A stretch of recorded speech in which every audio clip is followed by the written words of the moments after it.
but their problems began with white invasion. The majority of the world will never understand how damaging alcohol has been for indigenous people, perhaps more devastating than any disease, gun, massacre, or policy. The perfect colonizer, alcohol, has no conscience. It feels no remorse or regret from the modern Holocaust it has caused.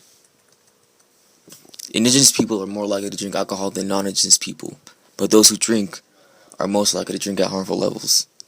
Drinking too much alcohol is associated with health conditions such as liver disease, diabetes, cardiovascular disease, and some cancers, brain damage, injury and violence, and self-harm. In a recent study, it showed that almost 12% of deaths among Native Americans and Alaska Natives are alcohol-related, more than 3 times the percentage in the general population, a new federal report says. The researchers obtained their statistics by analyzing death certificates over the 4-year period.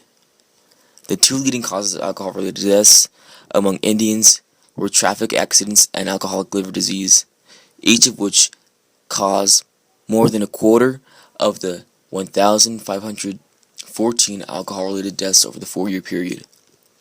Also listed are homicide, suicide, and injuries and falls. There may be more alcohol-related deaths than the studies show, in part because the CDC analysts did not count deaths related to diseases for which alcohol is believed to be an important risk factor, such as tuberculosis, pneumonia, and colon cancer.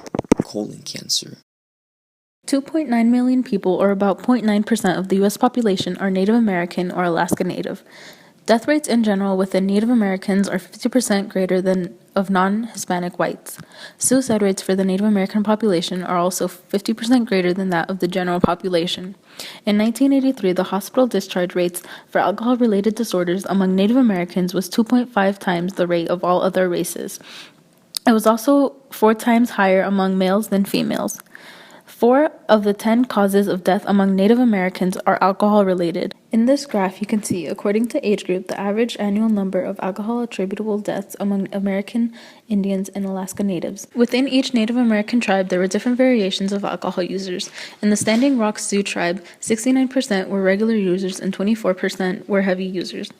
In the Ute tribe, 80% were regular users and 26% were unusually heavy drinkers.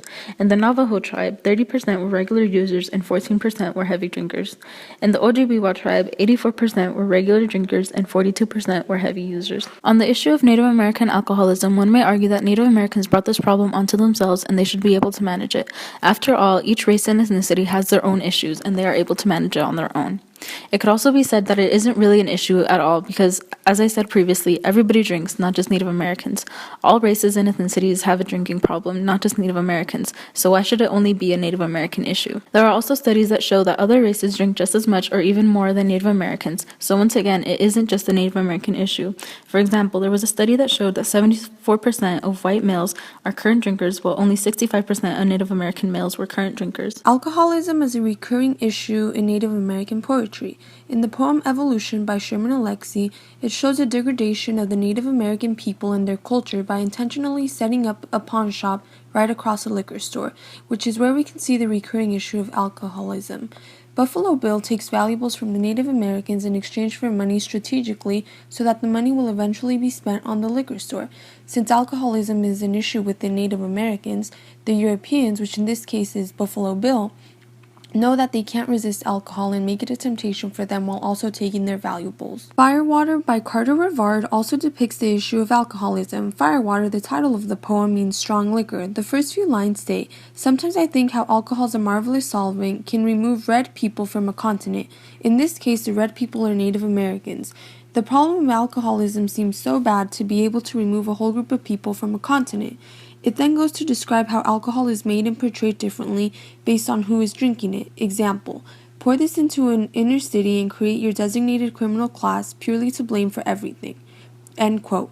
But later it talks about Congress or a corporation and how it's a good thing for them and it gives them power to write laws. It shows how alcoholism in minorities or Native Americans is always portrayed as bad, but with the white or powerful men, it's the opposite. The poem Indians, Solipsisms, and Archetypal Holocausts by Paula Gunn Allen talks a lot about the misunderstandings of Native Americans, including alcoholism.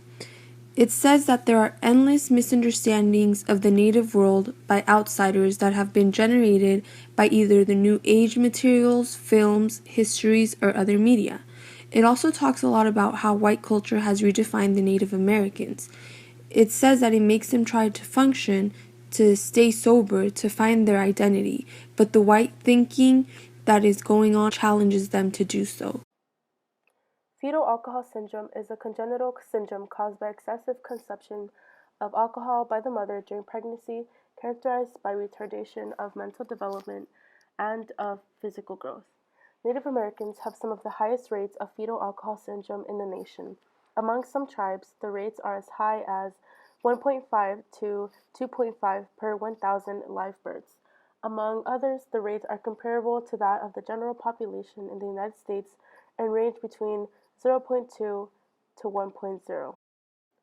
Fetal alcohol syndrome facial characteristics are an underdeveloped jaw, a thin upper lip, smooth philtrum, short nose, flat midface, epicanthal folds, short eyelid opening, a low nasal bridge, and a small head.